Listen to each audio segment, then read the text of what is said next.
December 1872. In the middle of the Atlantic Ocean, a ship was spotted drifting slowly across the cold, empty water. At first, nothing seemed unusual. Ships crossing the Atlantic were a common sight in the 19th century.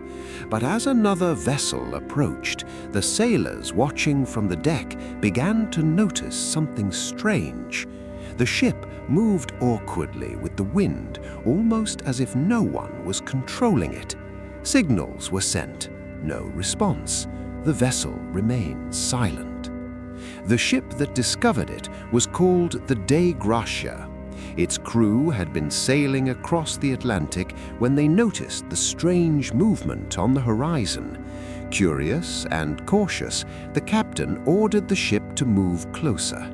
As the distance between the vessels closed, the name painted on the hull became clear: Mary Celeste. Something was wrong. A small boarding party was sent to investigate. Experienced sailors climbed onto the deck, expecting to find a sick crew or perhaps a damaged ship. Instead, they found something far more disturbing. The ship was intact. The sails were set, the cargo was still there, but the crew was gone. No one. The deck was empty and silent, the only sound coming from the wind and the slow movement of the ocean. Inside the cabins, things became even stranger. Personal belongings were still neatly placed where they should be. Clothes were folded. Tools and navigation instruments were untouched. In the galley, food preparation appeared to have been interrupted. It looked as if the entire crew had suddenly stood up and left the ship at the same moment.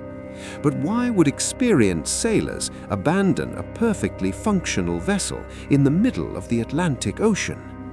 The Mary Celeste had left New York weeks earlier on what should have been a routine journey to Genoa, Italy. On board were 10 people: the captain, Benjamin Briggs, his wife, Sarah, their young daughter, Sophia, and a crew of seasoned sailors who had crossed oceans many times before. Nothing about the voyage suggested danger. The ship was strong, the weather reports were manageable, and the captain was known to be cautious and experienced. The cargo consisted of more than 1,700 barrels of industrial alcohol, carefully stored in the ship's hold. Everything about the departure appeared to be normal. Letters written before leaving port showed optimism and confidence. No one could have imagined that the voyage would become one of the greatest maritime mysteries ever recorded.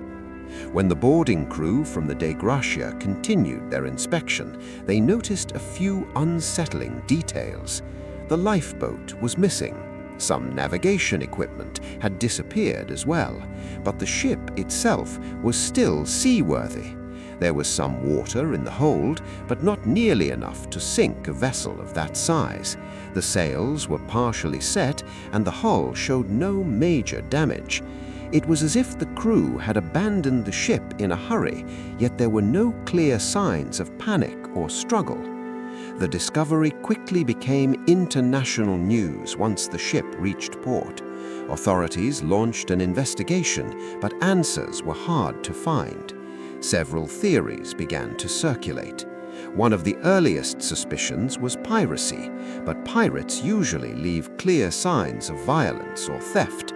On the Mary Celeste, the cargo remained untouched. Nothing valuable had been taken. Another theory suggested a mutiny, but again, there was no evidence of a fight or rebellion. Some believed a sudden natural event may have frightened the crew, perhaps a waterspout, a small seaquake, or a massive wave, but even then, abandoning a stable ship in open ocean would have been an extreme decision for experienced sailors. Over time, one explanation became more widely discussed among historians. The cargo of industrial alcohol could release dangerous fumes if the barrels leaked. If the captain suspected an explosion was possible, he may have ordered everyone to temporarily leave the ship using the lifeboat, hoping to stay at a safe distance until the danger passed. If that was the plan, something must have gone terribly wrong. A rope connecting the lifeboat to the ship may have snapped. A sudden gust of wind could have pushed the Mary Celeste away. In the vast emptiness of the Atlantic Ocean, even a short separation can become permanent. The crew might have watched helplessly as their ship drifted farther and farther away. And if that happened, their chances of survival would have been almost zero. What makes the mystery even more unsettling is the condition of the ship itself. The Mary Celeste was not sinking, it was not burning, it was not destroyed. In fact, with minor adjustments, it could have easily completed its journey to Italy. Yet the ship crossed part of the Atlantic Ocean alone, carrying the silent evidence of a crew that had completely vanished. No bodies were ever found, no confirmed message explaining what happened was ever discovered. The ocean kept its silence. More than 150 years later, historians, sailors, and investigators still debate the fate of the Mary Celeste. Some believe the alcohol vapor theory is the most logical explanation. Others suspect something more unusual occurred. Over time, stories and legends have exaggerated the mystery, turning the abandoned vessel into what many call the most famous ghost ship in history. But behind the legends lies a simple and chilling reality. A seaworthy ship was found drifting across the Atlantic Ocean. Everything was still in place, except the people who sailed it. And whatever truly happened to them disappeared into the vast darkness of the sea.